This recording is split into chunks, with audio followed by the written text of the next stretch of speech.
السلام علیکم ورحمۃ اللہ وبرکاتہ۔ سورہ النساء آیت نمبر 67 تا 70۔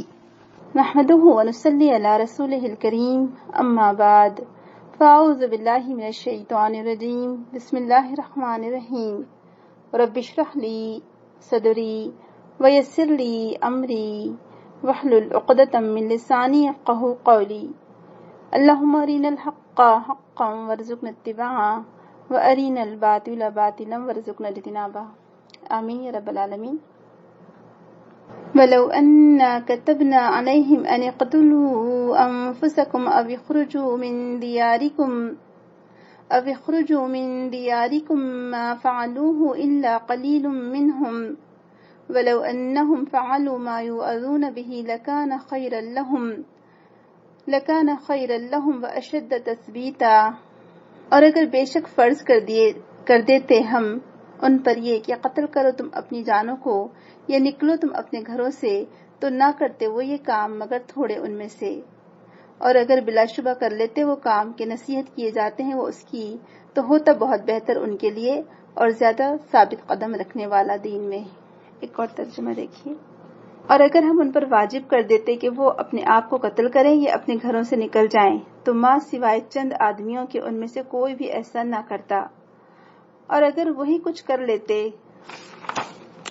جو انہیں نصیحت کی جاتی ہے، تو یہ بات ان کے حق میں بہتر اور زیادہ ثابت قدمی کا موجب بن جاتی۔ یہاں دراصل خطاب ان لوگوں سے ہے کہ جو لوگ دین میں پیچھے ہٹتے تھے، جو بہانے بازیاں کرتے تھے، یا جن کو دین کی مشکل باتیں پسند نہیں آتی تھی، یا جن کو قربانیاں دینا اچھا نہیں لگتا تھا۔ جیسے آپ کو پہلے بھی کہا گیا تھا کہ سورہ نساء میں منافقین پر بہت زیادہ تذکرہ کیا گیا ہے، اور یہ ہمارے لیے الحمدللہ بہت ایک طرح سے اطمینان کی بات ہے کہ اللہ تعالیٰ نے منافقین کے جتنے بھی افعال تھے، جو ان کے جرائم تھے، سب کھول کر رکھ دیے تاکہ ہم ان سے بچ سکیں۔ یعنی قرآن کی یہ آیات ہمیں دوہرا فائدہ دیتی ہیں، ایک تو نیک اعمال کے لحاظ سے بھی، اور دوسرا کون سے عمل سے ہم کو بچنا ہے اس کے لحاظ سے بھی۔ تو یہاں پر کہا جا رہا ہے کہ اگر ان پر ایسے احکامات لکھ دیے جاتے، کتبنا کا جو معنی ہوتا ہے، کتبنا یا کتبہ فرائض کے معنی میں آتا ہے، جس کو لکھ دیا گیا یا جو فرض کر دیا گیا کہ اپنی جانوں کو قتل کرو۔ جیسے کہ بنی اسرائیل سے کہا گیا تھا کہ جن لوگوں نے بچڑے کی پوجا کی تھی، تو ان سے کہا گیا تھا کہ تم اپنے اپنے ہی لوگوں کو قتل کر دو، یعنی جو قریبی بھائی جو رشتہ دار ہوگا وہ اس کو قتل کرے گا۔ تو اگر تم لوگوں پر ایسے کام لکھ دیے جاتے کہ اپنی جانوں کو قتل کرو یا تم نکلو اپنے گھروں سے، جیسے ہجرت کا اگر حکم لکھ دیا جاتا کہ جیسے مہاجرین اپنے گھروں کو چھوڑ کر مدینہ آئے تھے، تو اگر تم کو ہجرت کا حکم دے دیا جاتا، یعنی یہاں مدینہ میں رہنے والے منافقوں سے کہا جا رہا ہے یا ایسے لوگوں سے جو کہ دین کے لیے قربانیاں نہیں دینا چاہتے تھے، تو کیا تم گھروں سے نکلتے اور اپنی بستیوں کو چھوڑتے؟ جبکہ صحابہ نے تو کیا کیا؟ صحابہ رضی اللہ عنہم نے ہر طرح سے اپنے نفس کی خواہشات کو دبایا، اللہ تعالیٰ کے اوامر پر آمنا و صدقنا کہا، جو کچھ انہیں حکم دیا گیا انہوں نے فوراً سمعنا و اطعنا کہا۔ تو بس تمہیں تو اپنے رب کی حمد و ثنا کرنا چاہیے، تمہیں تو اپنے رب کا شکر گزار ہونا چاہیے کہ اس نے تمہارے لیے آسانیاں فراہم کر دی۔ جو بھی اس نے احکامات دیے ہیں وہ تمہاری آسانی کے لیے دیے ہیں، تمہاری بھلائی کے لیے دیے ہیں، اور بہت سے زیادہ آسانیاں ہیں دین میں۔ اللہ تعالیٰ نے کوئی مشکل اور کوئی تنگی نہیں رکھی۔ اگر اللہ سبحانہ و تعالیٰ تمہیں ویسے احکام لکھ دیتا جو مشکل احکام تھے، تو پھر تم کیا کرتے؟ تو بہرحال اس سے ایک اور بات پتہ چلتی کہ جو نفس کے پسندیدہ کام ہے تو اس کے اپوزٹ کرنا چاہیے پھر ہم کو ہمیشہ، یعنی وہ باتیں جو اللہ تعالیٰ کو ناپسند ہیں وہ نفس کو بہت پسند ہوتی ہیں۔ تو اگر آپ کو اپنے آپ کو پہچاننا ہے کہ آپ کس راستے پر چل رہے ہیں، سیدھے راستے پر ہے یا نہیں ہے، تو آپ پہلے دیکھیں گے کہ آپ اپنے نفس کی بات بہت زیادہ مانتے ہیں، نفس کا کہنا زیادہ مانتے ہیں، نفس کے کہنے پر چلتے ہیں، یا جو اللہ تعالیٰ کو پسند ہے اس پر چلتے ہیں۔ تو پہچاننے کے لیے بہت آسان ہے اپنے آپ کو۔ تو کون سے احکام ہیں جو نفس پر گراں گزرتے ہیں؟ اب دیکھیں اس زمانے میں مال غنیمت کے تعلق سے کیا حکم تھا بنی اسرائیل کو کہ جو بھی مال غنیمت آئے گا وہ سب تم لے جا کر رکھ دینا ایک جگہ، اور آگ اسے آ کے کھا لے گی، وہ خود نہیں استعمال کر سکتے تھے۔ تو اللہ تعالیٰ نے مسلمانوں کو مال غنیمت کی اجازت دی کہ وہ خود استعمال کر سکتے ہیں، اس سے فائدہ اٹھا سکتے ہیں۔ تو وہ چیزیں یعنی مال دینا انسان کو بہت گراں گزرتا ہے۔ بعض لوگوں کو نمازیں بہت مشکل لگتی ہے، جیسے کہ اللہ سبحانہ تعالیٰ فرماتا ہے قرآن میں کہ بے شک نماز ایک مشکل کام ہے، لیکن جو اللہ تعالیٰ سے ڈرنے والے لوگ ہیں، جو خشوع رکھنے والے ہیں، ان کے لیے کوئی مشکل نہیں ہے۔ تو یہاں پر نمازیں یہ ایک ایسا حکم ہے جو ہو سکتا ہے انسان کو یا مسلمان کو بھاری لگے یا مشکل لگے، اور اسپیشلی فجر کی نماز. پھر جہاد میں جانا انسان کے لیے بہت مشکل ہوتا ہے کہ اپنی جان دینا، اور بھی بہت سارے فرائض ہیں، ایسی چیزیں کہ جو انسان کو اپنے نفس پر گراں گزرتی ہیں. تو اللہ تعالیٰ کے جو احکامات ہیں وہ آسان ہیں اور فطرت سے ہم آہنگ ہیں، اور عین انسان کی فطرت کو مد نظر رکھ کر بنائے گئے ہیں. کچھ احکام ہیں جو نفسوں پر گراں گزرتے ہیں لیکن وہ چند ہی ہیں، اور اگر آپ مسلسل اپنے نفس کو اطاعت پر لگاتے رہیں تو یقین ہے کہ وہ کام بھی آپ کے لیے بہت آسان ہو جائیں گے، کیونکہ وہاں نفس آپ کو تعیش پسندی پر اکساتا ہے، عیش و آرام پر اکساتا ہے. اس کو تھوڑا سا کنٹرول کریں. تو اللہ تعالیٰ کے جو احکام ہیں وہ بہت زیادہ آسان ہیں، اور اسی لیے حدیث میں بھی آتا ہے نا کہ دین بہت آسان اور سہل ہے. اس کا مفہوم اس طرح سے کہ اللہ تعالیٰ نے بہت ہی آسان اور سہل دین تم کو دیا ہے. پھر اللہ تعالیٰ قرآن میں فرماتا ہے کہ ان مع العسر یسرا فإن مع العسر یسرا، بے شک تنگی کے ساتھ آسانی ہے، اور جان لو کہ بے شک تنگی کے ساتھ آسانی ہے. تنگی کے بعد بھی نہیں کہا گیا. پھر ولا حرج کی بات کی ہے اللہ تعالیٰ نے سورہ مائدہ میں کہ اللہ تعالیٰ نے دین میں تم پر کوئی تنگی نہیں رکھی، آسانی کر دی ہے اللہ تعالیٰ نے. پھر اللہ کے رسول صلی اللہ علیہ وسلم فرماتے کہ بشروا ولا تنفروا یسروا ولا تعسروا، کہ خوشخبری دو، نفرت نہ پھیلاؤ، آسانی پیدا کرو، مشکل نہ پیدا کرو. تو دین کے احکام بہت آسان ہیں، بہت فطرت سے ہم آہنگ ہیں. یعنی جو بھی اللہ تعالیٰ نے ہمارے لیے چیزیں حرام کی ہیں وہ اصل میں ہمارے جسم کو، ہماری روح کو نقصان پہنچاتی ہیں، اس لیے اللہ تعالیٰ نے وہ حرام کر دی. اور جو کام اللہ تعالیٰ نے ہمارے لیے جائز قرار رکھے ہیں، باقی ساری چیزیں جائز ہیں جو حرام کے علاوہ ہیں، تو اس میں یقیناً ہمارے لیے بہتری ہے، فائدہ ہے، آسانیاں ہیں. تو کبھی بھی اللہ تعالیٰ کی طرف سے فرائض کو مشکل نہیں سمجھنا چاہیے. جیسے کچھ لوگ روزے کو بہت مشکل سمجھتے ہیں، تو اللہ تعالیٰ یہاں خبر دے رہے ہیں کہ اچھا وہ ہم نے نہیں لکھا تمہارے اوپر یہ سارے احکامات، اگر ہم لکھ دیتے تو پھر کیا ہوتا؟ تم تو پیٹ پھیر جاتے، تم تو منہ موڑ لیتے. ہم نے تو تمہارے اوپر احکامات میں کمی کر دی، تقصیر کر دی، آسانی کر دی، کہ ایون تم سفر میں ہو تو نماز کو کم کر دیا گیا ہے. تم حالت جہاد یا خوف میں ہو تو تم نماز کھڑے کھڑے کیسے بھی ایک ایک رکعت بجماعت پڑھ لو اور پھر پیچھے چلے جاؤ. تم اگر سفر میں تو تم کو روزے کی چھوٹ دی گئی ہے. یعنی بہت ساری آسانی ہے، کوئی ایک آسانی نہیں ہے. تو پھر بھلا کیسے یہ ثقل ہو سکتے ہیں، کیسے یہ بھاری ہو سکتے ہیں؟ جب اللہ تعالیٰ خود اس کو آسان فرما رہا ہے تو اس کا مطلب واقعی میں وہ آسان ہے. جو لوگ کہتے کہ دین کے احکام، دین پر چلنا بہت مشکل ہے، بہت مشکل، یہ پابندیاں کرنا بہت مشکل ہے، نہیں بھائی ہم سے نہیں ہوتا، ایسا کہہ دیتے ہیں لوگ. تو یہ چیز بہت غلط ہے اصل میں. تو ہم ان لوگوں کا سوچیں جو ہم سے پہلی امتیں گزری ہیں، ان پر زیادہ مشکلات تھیں. تو یہاں وہی کہا جا رہا ہے کہ انسان بھلا سوچے کہ کیسے یہ احکامات مشکل ہو سکتے ہیں. اللہ تعالیٰ نے تو اس کو خود آسان کر کے دے دیا ہم کو، اور خود آسانی فرما دیا ہمارے لیے. ہاں اس کو چھوڑنا البتہ مشکل ہوگا. اور پھر یہاں مہاجرین کی قربانی کا بھی ایکچولی مبہم اشارہ ہے کہ مہاجر کیسے اپنے گھروں کو چھوڑ کر آئے. یعنی اپنے گھر انہوں نے ایسے چھوڑ دیا، خاویہ، یعنی اپنے گھروں کو ان کی چھتوں کے ساتھ جو ان کی رہنے کی جگہ تھی اس کو چھوڑ کر آ گئے وہ لوگ. اور کس لیے نکلے؟ وَخَرَجُوا يَطْلَبُونَ بِهَا عِيشَةً رَاضِيَةً، کہ مہاجر نے اپنے گھر بار چھوڑ دیے، بستیاں خالی ہو گئیں، اور وہ نکلے اس بنا پر کہ وہ تلاش کر سکیں، وہ طلب کر سکیں ہمیشہ کی عیش و آرام، رضامندی اللہ تعالیٰ کی. سبحان اللہ، کتنی بہترین بات ہے. تو کہا جا رہا ہے کہ اللہ تعالیٰ کی طرف سے جو بھی احکام بعض اوقات بندوں کو شاق لگتے ہیں یا شاق گزرتے ہیں، اگر ایسے احکام اللہ تعالیٰ نازل کر دیتا جو پہلے کے لوگوں کو تھے کہ اپنے آپ کو قتل کرنا یا گھروں سے نکلنا، تو بہت کم لوگ اس پر عمل کر سکتے تھے. تو بس انہیں اللہ تعالیٰ کی حمد و ثنا کرنا چاہیے کہ اللہ تعالیٰ نے ایسے آسان احکام نازل کیے جن پر عمل کرنا ہر ایک کے لیے آسان ہے اور کوئی اس میں مشقت نہیں ہے. اور یہاں یہ بھی اصل میں بات بتائی گئی ہے کہ بندے مومن کو چاہیے کہ وہ جو بھی اس پر احکام گراں گزرتے ہیں، اگر اس کو اپنی اصلاح کرنی ہے، اگر اس کو اپنی تصحیح کرنی ہے، اگر وہ اپنے آپ کو مزید اللہ تعالیٰ کی رضامندی میں آگے بڑھانا چاہتا ہے، تو جو بھی امور اس کو گراں گزرتے ہیں، جو شاق گزرتے ہیں، جس سے اس کو کراہت آتی ہے، اس کی اپوزٹ کام کرے، تو اس کے لیے عبادت آسان ہو جائے گی اور اپنے رب کی حمد و ثنا میں بھی اضافہ ہوگا انشاءاللہ تعالیٰ. تو اگر ان لوگوں نے اس پر عمل کیا ہوتا جس کی انہیں نصیحت کی گئی تھی، یعنی جو اللہ تعالیٰ نے وقت مقرر کیا تھا عبادت کے لیے، جو اعمال مقرر کیے تھے، اگر وہ اپنے اپنے وقت پر اس کو بجا لاتے، اپنی ہمتیں اس میں صرف کر دیتے اور اس کی تکمیل کی کوشش کرتے، تو ان کے لیے بہت اچھی بات تھی، لیکن انہوں نے ایسے نہیں کیا، بلکہ وہ الٹا دوسرے راستے کی طرف نکل گئے۔ تو بہرحال یہاں پر منافقین کی بات کی جا رہی ہے، جن کو دین اسلام کے ہر احکام مشکل ہی لگتے تھے، تو ان کو اللہ تعالیٰ کے ہر فیصلے کو قبول تو کرنا ہوگا۔ اگر یہ رسول اللہ کے احکام کے سامنے سر تسلیم خم کر دیتے تو ان کی منزل قریب ہوتی، یعنی وہ اللہ تعالیٰ کی رضامندی پا لیتے اور فائدے میں رہتے، دنیا میں بھی ان کو باوقار زندگی نصیب ہوتی اور آخرت میں بھی وہ بڑے اجر کے مستحق ہوتے، لیکن انہوں نے اس کو پسند نہیں کیا۔ اور یہ جو بات کہی گئی ہے کہ وَلَوْ أَنَّهُمْ فَعَلُوا مَا يُوعَظُونَ بِهِ لَكَانَ خَيْرًا لَهُمْ وَأَشَدَّ تَثْبِيتًا، بہت ہی بہترین آیت ہے یہ بھی، کہ ابن تیمیہ رحمہ اللہ کہتے ہیں کہ بندے کو چاہیے کہ علم حاصل کرے، کیونکہ علم ہی عمل میں ڈھلتا ہے، اور اللہ تعالیٰ نے علم کو انبیاء کی ویراث قرار دیا ہے۔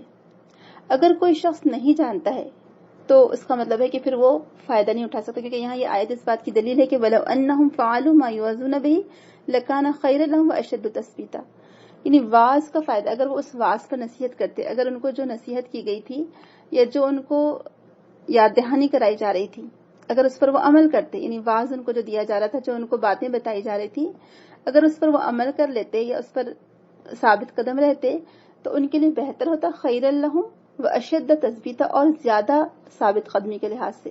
تو اس سے پتہ چلتا ہے کہ انسان کو ثبات کب آ سکتا ہے، جب اس کے پاس علم ہوگا۔ تو علم کا فائدہ کیا ہوا؟ علم کا فائدہ ہوتا ہے کہ نیکی کی راہ میں ثابت قدمی، نیکی کی راہ میں ثبات، نیکی کی راہ میں استقامت، ڈٹرمنیشن، کہ حالت کیسے بھی آ جائیں آپ کو وہیں ڈٹے رہنا ہے، کھڑے رہنا ہے، جمے رہنا ہے۔ تو یہاں پر وہی بات بتائی گئی ہے کہ ان کو جو نصیحت کی گئی تھی، اگر وہ اس پر عمل کرتے تو اس سے بہت سارے فائدے ہوتے۔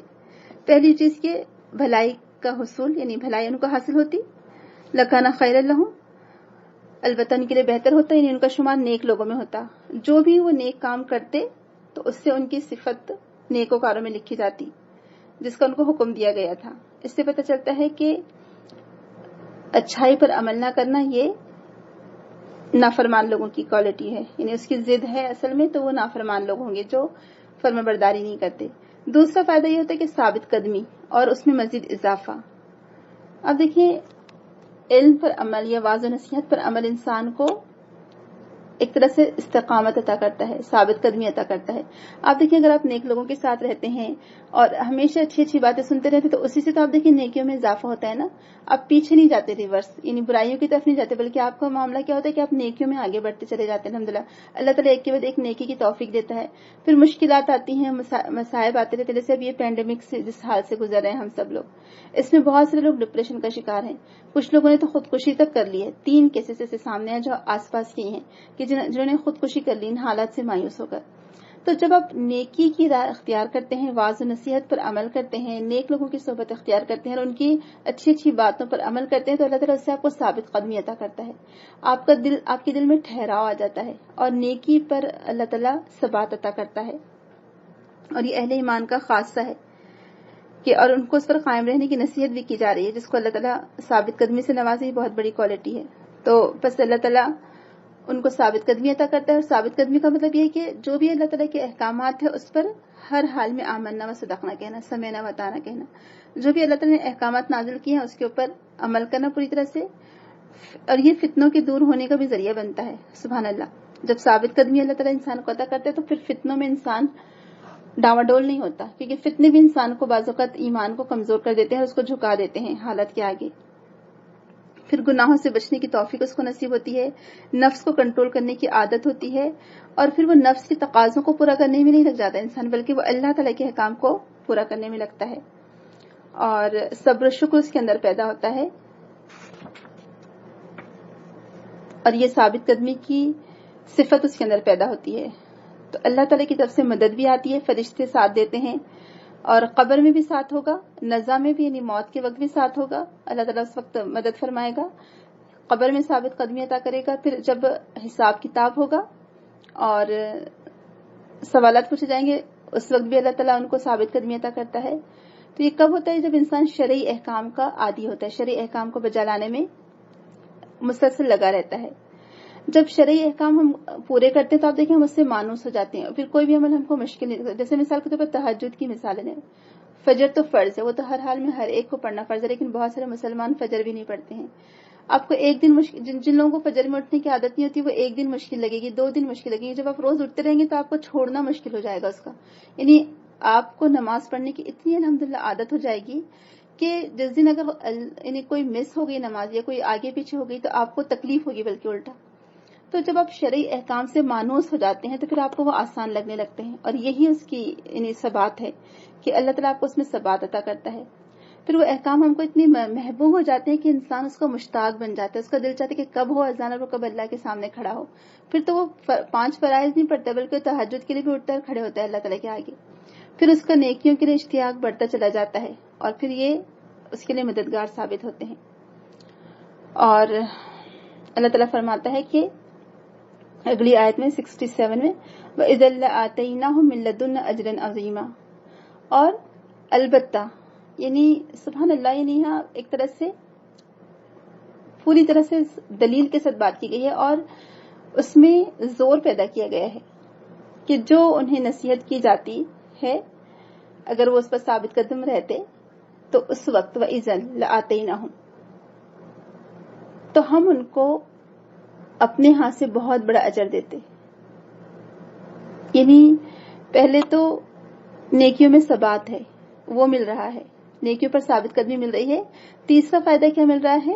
اللہ تعالیٰ کے پاس سے ان کو اجر عظیم ملتا، جو ان کے قلب و روح، ان کے بدن کے لیے ایسی ہمیشہ رہنے والی نعمت ہے جسے کسی نے آنکھ نے دیکھا، نہ کسی کان نے سنا، نہ کسی کے دل میں خیال تک وہاں گزرا ہے. سبحان اللہ، آپ دیکھیں کتنی بڑی نعمت ہے. تو اگر آپ اللہ تعالیٰ کی کیے گئے واعظ و نصیحت پر عمل کرتے ہیں، رسول اللہ کی واعظ و نصیحت پر عمل کرتے ہیں، صحابہ کے اور اسکالرز کے جو بھی نیک لوگ ہیں، تو اس کا فائدہ بہت بڑا ہے. پھر چوتھا جو فائدہ ہے کہ صراط مستقیم کی طرف رہنمائی.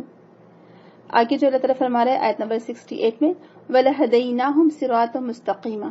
سبحان اللہ، آپ دیکھیں ایک نہیں کئی چیزیں مل رہی ہیں اور انہیں سیدھی راہ پر بھی چلائے رکھتے.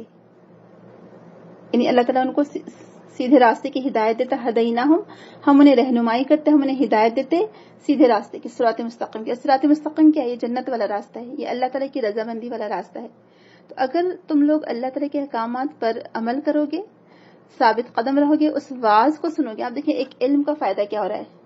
علم کا فائدہ کیا ہوا کہ بھلائی کا حاصل ہونا، ثبات، پھر اجر عظیم، اور پھر صراط مستقیم کی طرف رہنمائی. یعنی علم کا فائدہ. یعنی واعظ کیا ہے؟ اس میں واعظ کیا ہوتا ہے؟ جیسے ہم لوگ سنتے ہیں، ایک دوسرے سے دروس سنتے رہتے ہیں، لیکچر سنتے رہتے ہیں، تو یہی تو واعظ ہے اصل میں، یہی تو نصیحت ہے.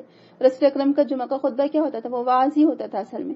تو علم کے فائدے آپ دیکھیں کیا کیا ہیں. علم کا فائدہ کیا ہے کہ آپ کو اتنی ساری چیزیں مل رہی ہیں. تو چوتھی چیز کیا ملی؟ صراط مستقیم کی طرف رہنمائی. یہ بہت بڑا شرف ہے کہ آپ کو ہدایت مل رہی ہے، آپ کو حق کے راستے کی توفیق نصیب ہو رہی ہے الحمدللہ. اور یہ کس وجہ سے ہوا؟ کیونکہ آپ نے تمام دنیا کی چیزوں کو چھوڑ کر حق کا ساتھ دیا، حق کو ترجیح دی، اس پر عمل کرنے کو ترجیح دی. تو یہی فلاح اور سعادت کی بات ہے، اور یہ ضمانت ہے اصل میں اس بات کی کہ اللہ تعالیٰ آپ کو کامیابی سے نوازتا چلا جائے گا دنیا اور آخرت میں. تو بس جس کی صراط مستقیم کی طرف رہنمائی کر دی گئی، گویا اس کو ہر بھلائی مل گئی اور اس سے ہر برائی کو دور کر دیا گیا. اس سے بڑھ کر اور کیا چاہیے آپ بتائیے. سبحان اللہ، بہت ہی اچھی آیات ہیں. اور اس سے اصل میں منافقت کے بارے میں پتہ بھی چلتا ہے تو انسان الرٹ ہو جاتا ہے، اور خود کے اندر سے وہ منافقت کے جو بھی جراثیم ہیں یا منافقت کی جو چھوٹی موٹی چیزیں ہیں، اگر اس کو لگتا ہے کہ میرے اندر یہ منافقت پائی جا رہی ہے تو وہ اس کو دور کرنے کی کوشش کرتا ہے. تو ہم بھی کیا کریں ان آیت کو پڑھ کر کہ اللہ نہ کرے اگر ہم کو نظر آ رہی ہیں کہ ایسی کوئی ہم کو چیزیں اپنے اندر نظر آ رہی ہیں کہ اچھا ہم کو دین کے کام مشکل لگتے ہیں، بھاری لگتے ہیں، دو بھر لگتے ہیں، یا ہم کو نیند سے اٹھنا مشکل لگتا ہے فجر کے لیے، تو سمجھ جائیے کہ اللہ نہ کرے یہ منافقت آتی چلی جا رہی ہے. تو اس کو وہیں ختم کر دیں، اس کو وہیں اس کا خاتمہ کر دیں. تو یہ اللہ تعالیٰ کی طرف سے بہت سارے انعامات ہیں کہ جو لوگ واعظ و نصیحت پر عمل کریں گے، مشکلات میں ان کو ثابت قدمی عطا ہوگی، خیر ان کو حاصل ہوگی، اللہ کی طرف سے اجر عظیم ملے گا، اور صراط مستقیم کی طرف ان کو رہنمائی ملے گی. اللہ تعالیٰ ہمیں توفیق دے کہ ہم بھی خوشی خوشی اللہ تعالیٰ کے ہر احکام پر سر جھکانے والے بنے اور واعظ و نصیحت کو قبول کرنے والے بنے تاکہ ہم کو یہ فائدے حاصل ہوں. آمین. تو جیسے کہ الحمدللہ ہم نے جانا کہ ایک تثبیت یعنی ثبات کا فائدہ کتنا زیادہ ہے کہ اگر دین میں استقامت ہے، دین میں احکامات پر عمل ہے، خوشی خوشی عمل کرنا ہے، تو اس کا اجر کتنا زیادہ بتایا جا رہا ہے کہ اللہ سبحانہ و تعالیٰ نیکیوں پر مزید ثبات عطا کرتا ہے اور اپنے پاس سے اجر عظیم عطا فرماتا ہے. اور یہاں پر علامہ آلوسی رحمہ اللہ کہتے ہیں کہ کیا ہے یہ فضل اللہ تعالیٰ کا، ذالک الفضل من اللہ وکفی باللہ علیما. تو یہ فضل عظیم ہے. کیا فضل ہے اللہ تعالیٰ کا کہ اللہ سبحانہ وتعالیٰ نے چنا، ایک تو جس کو بھی نیکی کی توفیق ہوئی، اور جو اعمال اللہ تعالیٰ نے دیے ہیں بندوں کے لیے، یہ جو واجب کیے ہیں تو واجب اعمال کو بجا لانا. اور یہ ثواب دراصل اطاعت کا ثواب ہے. یہ جو بدلہ ہے وہ اطاعت کا بدلہ ہے، اور یہ ایکچولی انسان کے قدر کو بڑھانے میں مدد دیتا ہے، اس کی قدر و منزلت کو بڑھانے میں مدد دیتا ہے، اس کے فضل کو بڑھاتا ہے. یعنی انسان کی قدر و منزلت اللہ تعالیٰ کے نزدیک بڑھ جاتی ہے. اور جو لوگ بھی اطاعت کرتے ہیں اللہ تعالیٰ کی، یا جو بھی اللہ تعالیٰ کے احکامات پر یعنی اللہ تعالیٰ کے حکم پر سر جھکا دیتے ہیں، تو اللہ تعالیٰ کی طرف سے یہ ان کے اوپر حق بن جاتا ہے کہ وہ اپنے بندوں کو پھر واقعی میں کچھ عطا کرے. دوسری طرف یہ بھی ہم دیکھتے ہیں کہ امام بغوی رحمہ اللہ اس کے بارے میں کہتے ہیں کہ یہ درجے تک انسان پہنچ ہی نہیں سکتا جب تک کہ وہ اطاعت نہ کرے. جب وہ اللہ اور اس کے رسول کی اطاعت کرتا ہے تو یہ درجہ اس کو خود بخود حاصل ہو جاتا ہے، اور یہ اللہ تعالیٰ کی طرف سے اس کے لیے فضل ہوتا ہے. الحمدللہ. تو آپ سوچیں کتنی بڑی بات ہے کہ ایک تو اطاعت کی وجہ سے یہ درجہ ملتا ہے، اور دوسری بات یہ کہ اللہ تعالیٰ کا خاص فضل ہوتا ہے. تو بہرحال یہاں پر اللہ سبحانہ تعالیٰ نے فرمایا کہ اگر وہ واعظ سنتے یا عمل کرتے اس پر تو ان کو بہت سارے فائدے ملتے. اب آگے دیکھیے آیت نمبر 69. وَمَن يُطِعِ اللَّهَ وَالرَّسُولَ فَأُولَٰئِكَ مَعَ الَّذِينَ أَنْعَمَ اللَّهُ عَلَيْهِمْ وَمَن يُطِعِ اللَّهَ وَالرَّسُولَ فَأُولَٰئِكَ مَعَ الَّذِينَ أَنْعَمَ اللَّهُ عَلَيْهِمْ مِنَ النَّبِيِّينَ وَالصِّدِّيقِينَ وَالشُّهَدَاءِ وَالصَّالِحِينَ وَحَسُنَ أُولَٰئِكَ رَفِيقًا ذَلِكَ الْفَضْلُ مِنَ اللَّهِ وَكَفَىٰ بِاللَّهِ عَلِيمًا. اور جو شخص اللہ اور اس کے رسول کی اطاعت کرتا ہے تو ایسے لوگ ان لوگوں کے ساتھ ہوں گے جن پر اللہ نے انعام کیا ہے، یعنی انبیاء، صدیقین، شہداء اور صالحین کے ساتھ. اور رفیق ہونے کے لحاظ سے یہ لوگ کتنے اچھے ہیں. ایسا فضل اللہ ہی کی طرف سے ہوگا، اور حقیقت جاننے کے لیے اللہ تعالیٰ کا علیم ہونا ہی کافی ہے. سبحان اللہ. سورہ فاتحہ ہم پڑھتے ہیں، اور اس میں جو آخری جو آیات آتی ہیں، آخری کی 2-3 آیات آتی ہیں کہ انعمت علیہم، کہ اے اللہ تعالیٰ جن پر تو نے انعام فرمایا، نہ کہ وہ لوگ جن پر تیرا غضب نازل ہوا یا جو بھٹکے ہوئے گمراہ ہیں. اے اللہ تعالیٰ ہمیں ان لوگوں کے راستے پر چلا جن پر تیرا انعام نازل ہوا. تو انعمت وہاں پر تھا کہ جن پر انعام نازل ہوا، یہاں اس کا جواب ہے. آپ دیکھیں، اسی لیے قرآن اپنے حصے کی تفسیر کر دیتا ہے. جیسے کہ تفسیر کا ایک اصول ہے کہ القرآن یفسر بعضہ بعضا، کہ قرآن ہی اپنے بعض حصے کی تفسیر کر دیتا ہے. تو قرآن کی تفسیر کا جو اصول ہم نے پڑھا تھا، آپ کو یاد ہوگا کہ پہلا اصول کیا تھا کہ قرآن کو قرآن سے ہی سمجھا جائے. یعنی قرآن کی آیات، بعض آیات اس کا سیاق و سباق ہی اس کی تشریح اور تفسیر کر دیتا ہے.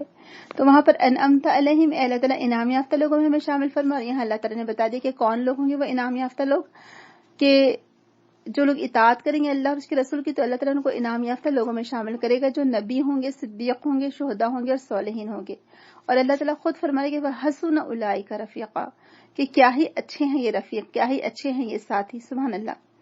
آپ کو یاد ہوگا رسول اکرم صلی اللہ علیہ وسلم کے جو آخری الفاظ تھے، عائشہ رضی اللہ عنہا نے قریب ہو کر سنا تھا کہ اللہم بالرفیق الاعلی، کہ انہیں اللہ تعالیٰ، اللہ کے رسول صلی اللہ علیہ وسلم چاہتے تھے کہ آپ کو اللہ تعالیٰ کا ساتھ نصیب ہو، یعنی آپ اللہ تعالیٰ کے پاس جانا چاہتے تھے. سبحان اللہ. یعنی آپ کو اختیار دیا گیا تھا کہ دنیا چاہیے یا نیک لوگوں کی صحبت یا آخرت، تو آپ نے آخرت کو پسند کیا، اور صحیح احادیث سے ہم کو پتہ چلتا ہے. تو آپ یہاں پر دیکھیں کہ یہ انعام یافتہ لوگ کون ہوں گے. اللہ تعالیٰ نے پہلے ہی فرما دیا کہ پہلے اس میں کیٹیگری میں پہلے درجے میں کون ہوں گے؟ نبیین ہوں گے، انبیاء ہوں گے. سبحان اللہ.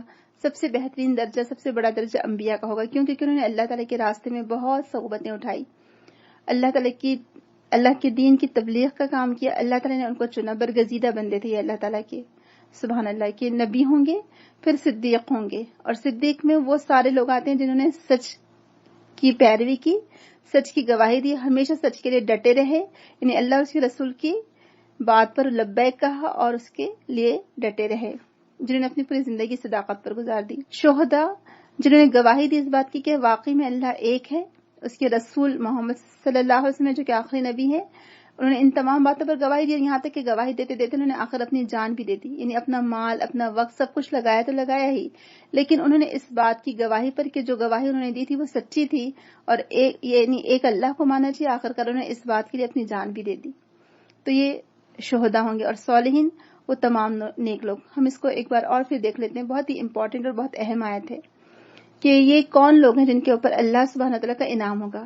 اس میں 4 قسم کے لوگوں کا ذکر کیا گیا ہے جو فضیلت اور درجے کے لحاظ سے بلند تر مقام رکھتے ہیں.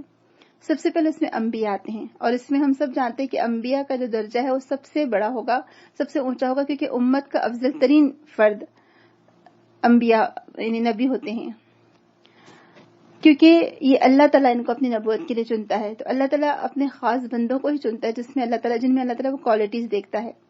پھر صدیق، سیکنڈ درجہ جو ہے صدیق کا ہے، اور اس میں لٹرلی اگر ہم نام دیکھیں تو ابوبکر صدیق کا لقب ہی صدیق تھا. تو یہاں پر ابوبکر صدیق تو ہوں گے اس میں شامل، لیکن باقی تمام افراد بھی اس میں شامل ہیں.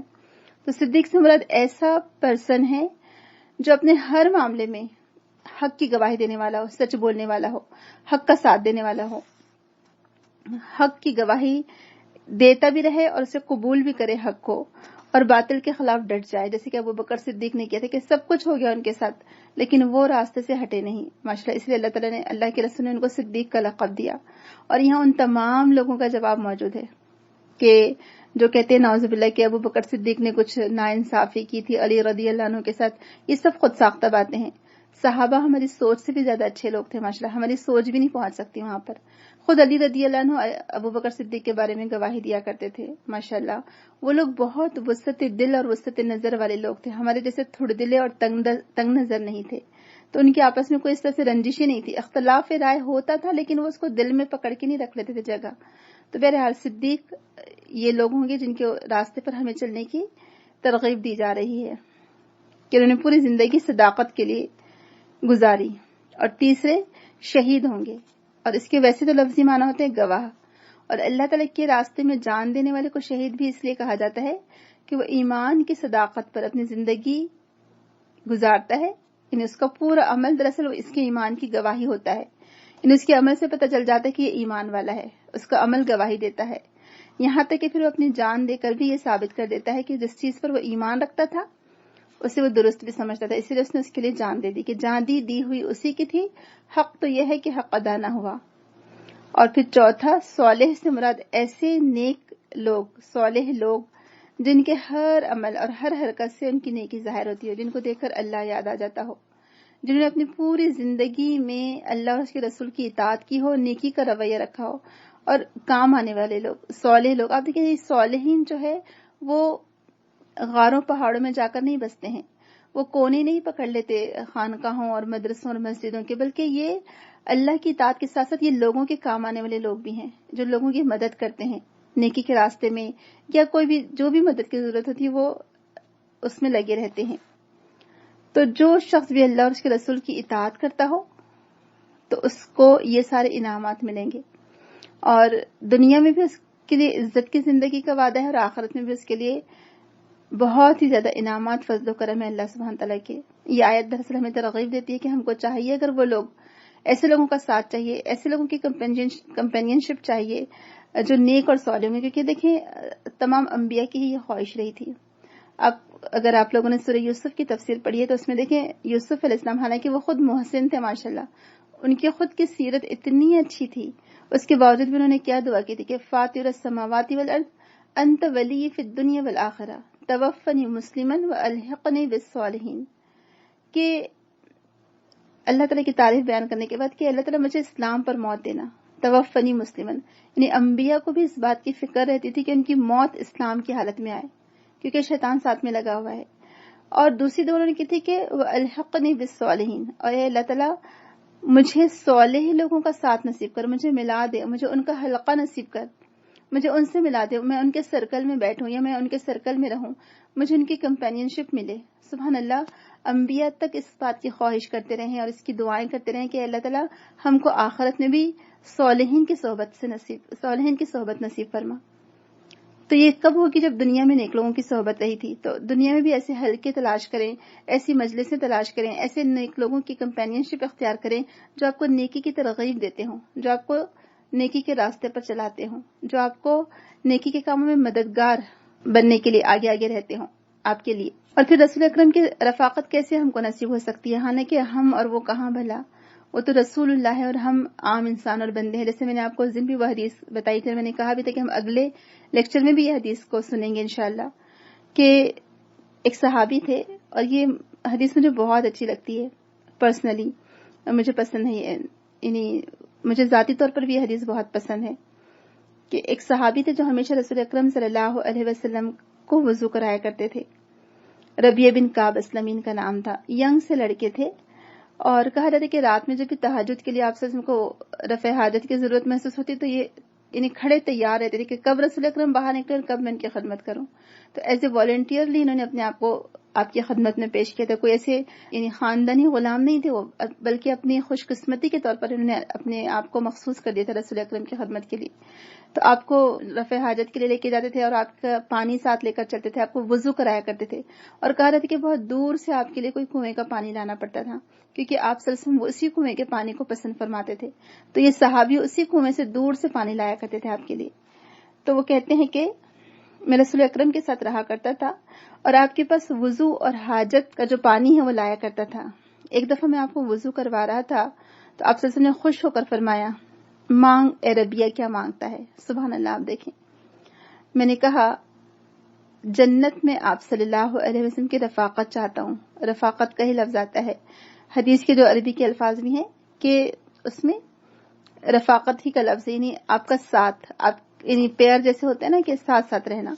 تو آپ صلی اللہ علیہ وسلم نے فرمایا اس کے علاوہ کوئی اور بات بتاؤ. جیسے رسول اکرم سوچ رہے ہوں گے کہ اب یہ ینگ سے ہیں، ان کو کچھ اور چیز چاہیے ہوگا، لہٰذا رسول اکرم نے دوبارہ پوچھا کہ کچھ اور چیز مانگ لو. یعنی رسول اکرم اس کے لیے بھی دعا کر دیتے تھے یا ان کو عطا کر دیتے تھے. تو اب دیکھیں وہ صحابی کہتے ہیں، ایک حدیث میں اس کی تشریح جو کی گئی ہے، اس کا ترجمہ جو بیان کیا گیا کہ وہ پہلے تھوڑی دیر سوچے اور پھر اس کے بعد کہا کہ میں تو یہی چیز مانگتا ہوں یا رسول اللہ، یعنی مجھے بس یہی چاہیے اور کچھ نہیں چاہیے، بس آپ کا ساتھ چاہیے. دیکھیں کچھ لوگوں کے لیے دنیا اور آخرت کی دولت کیا ہے؟ رسول اکرم کا ساتھ ہے. اب ہم جیسے تھوڑے دلے لوگ ہوتے اور دنیا دار ہوتے تو ہم تو یہ کہتے کہ یا رسول اللہ بیٹے کی جاب لگا دیجئے، اللہ کے رسول بیٹی کا رشتہ کروا دیجئے، اس کے لیے دعا کر دیجئے، اللہ تعالیٰ شوہر کی سیلری میں اضافہ کروا دیجئے. اور پتہ نہیں ہم کو دنیا کے کتنے سارے کام کاج یاد آ جاتی ہے، کتنی ضرورتیں ہم کو یاد آ جاتی. لیکن سبحان اللہ وہ صحابہ کرام تھے، ان کا ایمان کا لیول بہت زیادہ تھا ماشاءاللہ. اللہ تعالیٰ ہمارے اندر بھی ویسا ایمان ڈالے. تو انہوں نے کتنی اچھی چیز مانگی کہ یا رسول اللہ جنت میں آپ کی رفاقت چاہتا ہوں، یا آپ کی رفاقت چاہتا ہوں آخرت میں. سبحان اللہ. آپ دیکھیں رسول اکرم نے کیا جواب دیا ہے. رسول اکرم نے یہ نہیں کہا کہ ٹھیک ہے آپ نبی تھے، حالانکہ آپ کو تو مقام محمود ملنے والا ہے، اس کے باوجود بھی آپ نے یہ نہیں کہا کہ جا بابا تجھے دیا گیا جو تو مانگتا ہے. جیسے آج کل کے آپ نے دیکھا ہوگا کہ لوگ ہر کوئی پیر بنا ہوا ہے اور ہر کوئی مرشد بنا ہوا ہے اور ہر کوئی داتا بنا ہوا ہے، نعوذ باللہ، لا حول ولا قوۃ الا باللہ. تو رسول اکرم نے یہ نہیں کہا کہ جا تجھے دیا گیا، نہیں، بلکہ آپ نے کیا فرمایا کہ آپ نے فرمایا اچھا تو پھر کثرت سجود کو اپنے اوپر لازم کر لو اور اس طرح اس سلسلے میں میری مدد کرو. سبحان اللہ. صحیح مسلم کتاب الصلاۃ باب ما یقال فی الرکوع والسجود. کیونکہ ہم سب جانتے ہیں کہ سجدہ ہی وہ عبادت ہے جس میں بندے کو اللہ تعالیٰ سے نہایت قرب حاصل ہوتا ہے، قربت حاصل ہوتی ہے. تو یہاں پر کثرت سجود کیسے ہو سکتے ہیں؟ آپ بتائیے کس وجہ سے ہو سکتے ہیں؟ صرف نفل نمازوں کی وجہ سے. تو اس کا مطلب ہے کہ نفل نمازوں کے ذریعے سے میری مدد کرو. سبحان اللہ. رسول اکرم کا کتنا اچھا تربیت کا انداز تھا کہ آپ صلی اللہ علیہ وسلم کیسے بر وقت صحیح سامنے والے کو مشورہ دیتے یا صحیح گائیڈ کرتے تھے ان کو. الحمدللہ یہ بھی آپ کی بہت بڑی حکمت عملی تھی ماشاءاللہ کہ کم وقت میں آپ نے زیادہ کام لیا. صحابہ سے ان کی صلاحیتوں کو دیکھ کر کام لیا، اس لیے آپ کو صرف 23 سال کے عرصے میں الحمدللہ اللہ کے فضل سے کامیابی مل گئی ماشاءاللہ. اتنا کامیاب انقلاب آپ لانے میں کامیاب ہوئے ماشاءاللہ. تو بہرحال یہ رسول اکرم کی رفاقت مل سکتی ہے، آپ کا ساتھ مل سکتا ہے. اور انس بن مالک کہتے کہ ایک دفعہ میں رسول اکرم صلی اللہ علیہ وسلم مسجد سے باہر نکل رہے تھے، دروازے پر ہمیں ایک آدمی ملا اور کہنے لگا کہ یا رسول اللہ صلی اللہ علیہ وسلم قیامت کب آئے گی؟ آپ صلی اللہ علیہ وسلم نے اس سے پوچھا کہ تو نے قیامت کے لیے کچھ تیاری کر رکھی ہے؟ یعنی بعض اوقات آپ اسی سوال پر سوال کر دیا کرتے تھے. وہ کچھ شرما سا گیا یا جھیپ سا گیا اور کہنے لگا یا رسول اللہ میں نے نہ کچھ لمبے چوڑے سجدے کیے ہیں نہ روزے اور میں نے نہ کچھ لمبے چوڑے روزے رکھے ہیں نہ نماز ہے اور نہ صدقہ. البتہ یہ بات ضرور ہے کہ میں اللہ اور اس کے رسول صلی اللہ علیہ وسلم سے محبت رکھتا ہوں. آپ صلی اللہ علیہ وسلم نے فرمایا تو قیامت کے دن اسی کے ساتھ ہوگا جس سے محبت رکھتا ہے. صحیح بخاری کتاب الاحکام. سوچے ذرا کہ کیسا ان لوگوں کو کانفیڈنس تھا ماشاءاللہ کہ ان کو معلوم تھا کہ وہ اللہ اور اس کے رسول سے سچی محبت کرتے ہیں. آج ہم سے کوئی سوال پوچھے ہم سب جانتے کہ جواب تو ہم پھر بھی دے دیں گے کہ ہاں ہم کو محبت ہے، لیکن ہمارا دل خود اس بات کی گواہی دینے سے پیچھے ہٹے گا کہ ہم کو ویسی محبت نہیں نصیب ہونا چاہیے. ہماری محبتیں تو اتنی بٹی ہوئی ہیں کہ بس اللہ تعالیٰ ہی ہماری حفاظت فرمائے، اللہ تعالیٰ ہم کو محفوظ رکھے. تو یہاں ان لوگوں کو معلوم تھا کہ ان کی محبتیں کس سے جڑی ہوئی ہیں، اور محبت کا ثبوت اسی طرح سے دیا جا سکتا ہے کہ آپ جس سے محبت ہے اس کی پسند کے کام کریں. اگر اللہ سے محبت ہے تو اللہ کی پسند کے کام کریں، رسول سے محبت ہے تو رسول کی پسند کے کام کریں. اور رسول اکرم صلی اللہ علیہ وسلم کے فرمایا کہ جعلت قرۃ اعین فی الصلاۃ، کہ رکھ دی گئی میری آنکھوں کی ٹھنڈک نماز میں. آج ہم میں سے کتنے لوگ ہیں جو نماز کو اتنا پسند کرتے ہیں کہ ان کی آنکھوں کی ٹھنڈک بن جائے؟ کتنے لوگ ہوں گے آپ بتائیے. تو یہاں پر رسول اکرم کی رفاقت نصیب ہوتی ہے. پھر عائشہ رضی اللہ عنہا کی ایک حدیث ہم کو ملتی ہے، وہ کہتی ہیں کہ آپ صلی اللہ علیہ وسلم نے فرمایا ہر نبی کو اس کے مرض میں اختیار دیا جاتا ہے کہ چاہے تو دنیا میں رہے اور چاہے تو آخرت کو پسند کرے. پھر جب آپ صلی اللہ علیہ وسلم کو مرض الموت میں سخت دھچکا لگا تو میں نے سنا آپ صلی اللہ علیہ وسلم فرما رہے تھے مع الذین انعم اللہ علیہم. تو میں سمجھ گئی کہ آپ صلی اللہ علیہ وسلم کو بھی اختیار ملا اور آپ نے سفر آخرت کو پسند فرمایا. صحیح بخاری کتاب التفسیر. سبحان اللہ. دیکھیں یہ رسول اکرم کی خواہش تھی کہ ان کو بھی سامنے آپشنز رکھے گئے تھے کہ چاہے تو دنیا اور کر دیتے ہیں دراز، تھوڑی اور جی لو یا اور زندگی گزارو، لیکن انہوں نے اللہ تعالیٰ سے ملاقات کو پسند کیا. اور یہ بھی حدیث سے پتہ چلتا ہے، صحیح حدیث ہے کہ جو بندے بھی اللہ تعالیٰ سے ملاقات کا شوق رکھتے ہیں اللہ تعالیٰ بھی ان سے ملاقات کا شوق رکھتا ہے. سبحان اللہ. اگر آج ہمارے دل میں خواہش ہوگی تو اللہ تعالیٰ بھی ہم سے ملاقات کا شوق اللہ تعالیٰ بھی ہم سے ملاقات کرنا چاہے گا. تو لہٰذا ہمارے دل میں پہلے محبت ہو، ہمارے دل میں شوق ہو. تو یہاں کیا کہا جا رہا ہے کہ جو لوگ اطاعت کرتے ہیں اللہ کی اور اس کے رسول کی، ان کے لیے بطور انعام کیا ہوگا کہ ان کو انبیاء کے ساتھ، صدیقین، شہداء اور صالحین کے ساتھ رکھا جائے گا. اور اللہ تعالیٰ خود ہی فرماتا ہے کہ کیا ہی اچھے ہیں یہ رفیق، کیا ہی اچھے ہیں یہ ساتھی جن کا ساتھ میں اثر آ جائے. سبحان اللہ. آپ سوچیں، آپ امیجن کریں نا، ہم تو سوچتے کہ اچھا ہم کو تو صرف ابوبکر صدیق اور عمر رضی اللہ عنہ، عثمان اور علی رضی اللہ عنہ نظر آ جائیں، یا ان کو ہم دیکھ لیں جنت میں قیامت کے دن، تو یہ بھی ہمارے لیے بہت بڑی بات ہے. لیکن انبیاء کا ساتھ اور ان کی رفاقت، وہ کیسے؟ اللہ کے رسول نے کیا فرمایا؟ جو صحابی تھے ربیعہ بن کعب اسلمی، ان سے کیا کہا کہ تم کثرت سجود سے میری مدد کرو. اور آپ دیکھیں یہ تو میں اور آپ ہم سب کر سکتے ہیں نا، کہ جتنی زیادہ ہم نفل نمازیں پڑھیں گے خود بخود سجود کی کثرت ہوتی چلی جائیں گی الحمدللہ.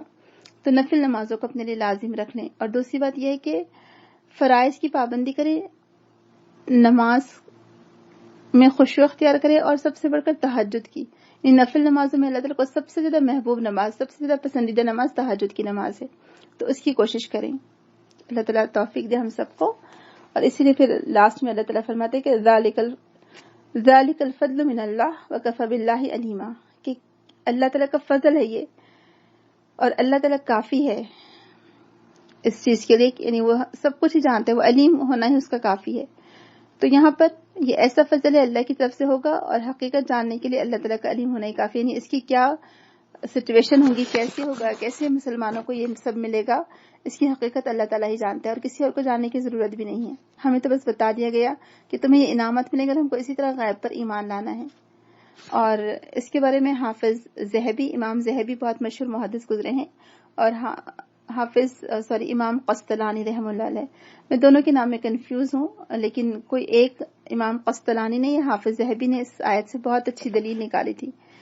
کچھ لوگ ہیں نا جو کہتے ہیں کہ رسول اکرم صلی اللہ علیہ وسلم کی وفات کے بعد ایکچولی علی رضی اللہ عنہ کو خلیفہ بننا چاہیے تھا، یا علی رضی اللہ عنہ خلافت کے حقدار تھے، یا رسول اکرم نے علی رضی اللہ عنہ کے لیے وصیت کی تھی. تو یہ سب غلط بات ہے. اصل میں جو ہونا تھا وہی ہوا. تو یہ والی آیت وہ کہتے ہیں کہ اس بات کی دلیل ہے کہ رسول اکرم صلی اللہ علیہ وسلم کی وفات کے بعد خلافت ابوبکر صدیق ہی کو ملنی چاہیے تھی. اور ویسے بھی رسول اکرم صلی اللہ علیہ وسلم کی زندگی میں جب آپ نے نمازیں نہیں پڑھائی تو ابو بکر صدیق نمازیں پڑھاتے تھے، اور کئی ساری نمازیں رسول اکرم کی زندگی میں ابو بکر صدیق نے پڑھائی، غالباً 17 ہیں، 17 نمازیں رسول اکرم کی زندگی میں انہوں نے پڑھائی، اور رسول اکرم نے خود ان کو اجازت دی تھی امامت کروانے کی. تو یہی اس بات کی دلیل تھی کہ آپ کے بعد لازماً کون ہوگا، آپ کے وفات کے بعد خلیفہ، کیونکہ رسول تو ختم ہو چکے، رسول تب کوئی نہیں ہوگا، رسالت کا خاتمہ ہو چکا، رسول اکرم خاتم النبیین تھے، ان کے بعد کوئی نبی نہیں آئے گا. لیکن آپ کے بعد جو کچھ بھی امت کی باغ ڈور کون سنبھالے گا، آپ کی زندگی میں چونکہ ابو بکر صدیق نے نماز پڑھائی تو اس کا مطلب تھا کہ ابو بکر صدیق ہی خلیفہ بنیں گے. اور وہی امام قسطلانی کہتے ہیں کہ یہ آیت سب سے بڑی دلیل ہے کہ رسول اکرم کے بعد کون خلیفہ بنے گا، کیونکہ اس میں پہلے من النبیین یعنی انبیاء کا ذکر ہے، ان کے بعد جو ہے بس صدیقین اور صدیق، اور صدیق سے مراد یہاں کون ہو سکتے ہیں؟ سب سے پہلے جو ہمارے سامنے نام آتا ہے وہ ابو بکر صدیق رضی اللہ عنہ کا، کہ ان کو یہ لقب دیا گیا تھا خاص. پھر اس کے بعد شہداء، اور ہم دیکھتے ہیں کہ جو بھی اس کے بعد خلیفہ بنے، عمر رضی اللہ عنہ شہید ہوئے، عثمان رضی اللہ عنہ شہید کر دیے گئے، علی رضی اللہ عنہ شہید کر دیے گئے، تو شہداء بنے. اور پھر بس صالحین، اور پھر اب جو بھی اب امت کے جو لوگ آتے رہیں گے اس کے بعد وہ نیک لوگ ہو سکتے ہیں. تو یہ دلیل ہے اس بات کی کہ ابو بکر صدیق رضی اللہ عنہ جو خلیفہ بنے تھے وہ صحیح خلیفہ بنے تھے، یہی اللہ تعالیٰ کا فیصلہ تھا، اور یہی اللہ کے رسول بھی اس کی طرف اشارہ کر کے گئے تھے الحمدللہ. تو بہرحال یہ آج کی آیتیں بھی اپنی جگہ بہت امپورٹنٹ تھی. ایک تو ہم کو یہ بھی سیکھنے کو ملا کہ منافقت سے بچنا ہو تو ہم کو اپنے نفس کو ٹٹولنا پڑے گا، دیکھنا پڑے گا کہ ہمارا نفس کیا چاہتا ہے.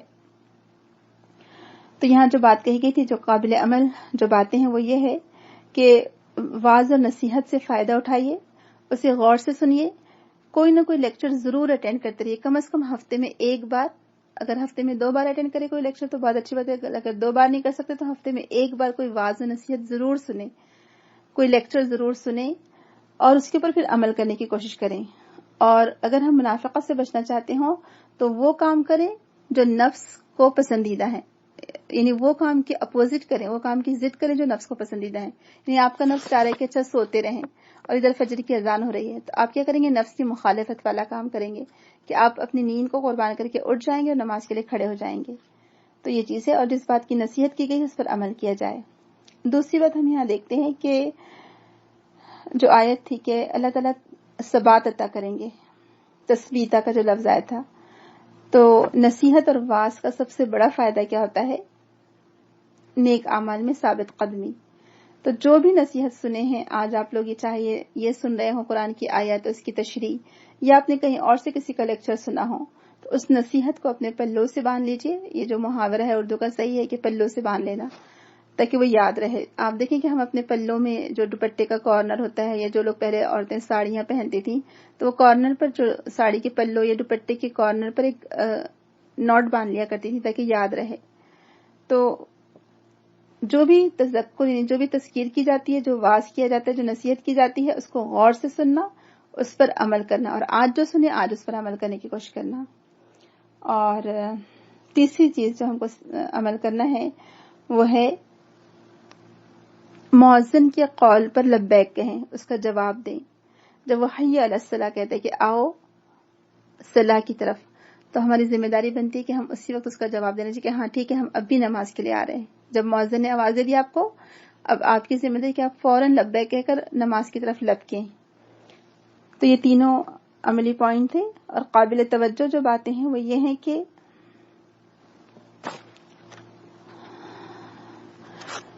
اپنے ایمان اور اپنے نیک اعمال میں ثابت قدمی کے لیے ایسی محفلیں ڈھونڈیے جو واعظ و نصیحت پر مبنی ہوں، یا پھر آپس میں ایک دوسرے کے ساتھ واعظ و نصیحت کریے اور ایسے عملی پوائنٹ ڈسکس کریے آپس میں جو آپ قرآن پڑھ کر عمل میں لا سکتے ہیں. دوسری بات کہ اللہ تعالیٰ نے اس بات کو اپنا بہت بڑا فضل عطا فرمایا ہے کہ اطاعت اللہ تعالیٰ کے فضل سے ہی ملتی ہے. اللہ تعالیٰ جس کو چاہتا ہے اطاعت کی توفیق دیتا ہے، اور جسے چاہتا ہے چھین لیتا ہے. تو اللہ تعالیٰ سے ہم کو اللہ تعالیٰ کا فضل مانگنا چاہیے کہ ہم جب بھی دعا کریں کہ اللہ تعالیٰ میں تجھ سے ہر قسم کا فضل مانگتی ہوں، ہر قسم کے خیر مانگتی ہوں. تو یہ تمام باتیں آج ہم کو سیکھنے کو ملی. تو منافقت سے بچنے کے لیے پھر کیا طریقہ کار اختیار کرنا ہوگا؟ کہ نفس پر گرا گزرنے والی چیزوں کے اپوزٹ کرنا پڑے گا. اگر آپ کو نماز پڑھنا بھاری لگتا ہے تو پھر نماز پڑھیں. نفل نمازیں پڑھنے میں سستی کاہلی ہوتی ہے تو زیادہ سے زیادہ نفل نمازیں پڑھیں. فجر میں اٹھنا 2 بھر لگتا ہے، یہ جان پر بھاری لگتا ہے، وہی کریں. آپ کسی بھی طرح نفس پر کنٹرول کر کے فجر کے لیے اٹھیں. تو یہ منافقت سے بچنے کے لیے بہت ساری چیزیں ہیں. ایک تو واعظ و تدریس پر عمل کرنا. کسی نے اگر کوئی اچھی بات بتائی ہو تو اس کو پازیٹیولی لینا اور اس پر عمل کرنے کی کوشش کرنا. یہ نہیں سوچنا کہ اگر ہم ہی بہت سپیریئر ہیں، ہم اگر پڑھاتے ہیں تو بس ہم ہی صحیح ہوں گے باقی سب غلط ہوں گے. نہیں، یہ بات نہیں ہے. ہمیشہ اپنے آپ کو اسٹوڈنٹ ہی بنا رہنے دیں. تو بہرحال واعظ کے فائدے ہم نے بہت سارے پڑھ لیے، علم کے فائدے ہم نے دیکھ لیے، انعام یافتہ لوگ کون ہیں وہ دیکھ لیے، رسول اللہ تعالیٰ کے رسول اللہ کی اطاعت کے بھی فائدے ہم نے دیکھے کہ اطاعت کے فائدے کتنے زیادہ ہیں کہ اللہ تعالیٰ اپنے فضل سے کتنی ساری چیزوں سے نعمتوں سے نوازے گا دنیا میں بھی اور آخرت میں بھی انشاءاللہ تعالیٰ. تو اللہ تعالیٰ سے دعا ہے کہ اللہ تعالیٰ ہماری ان کوششوں کو قبول فرمائے اور ہمارے اندر ثابت قدمی دے علم کے راستے میں، چاہے وہ علم حاصل کرنا ہو چاہے وہ علم پھیلانا ہو. اس میں جو بھی مشکلات ہیں اللہ تعالیٰ اس کو صبر کے ساتھ ہمیں برداشت کرنے والا بنائے، ہمارے اندر استقامت پیدا کرے اور ہم کو منافقت سے بچائے. آمین. سبحانک اللہم و بحمدک، نشہد ان لا الہ الا انت، نستغفرک و نتوب الیک. السلام علیکم ورحمۃ اللہ وبرکاتہ. وَإِذًا لَّآتَيْنَاهُم مِّن لَّدُنَّا أَجْرًا عَظِيمًا وَلَهَدَيْنَاهُمْ صِرَاطًا مُّسْتَقِيمًا. وَمَن يُطِعِ اللَّهَ وَالرَّسُولَ فَأُولَٰئِكَ مَعَ الَّذِينَ أَنْعَمَ اللَّهُ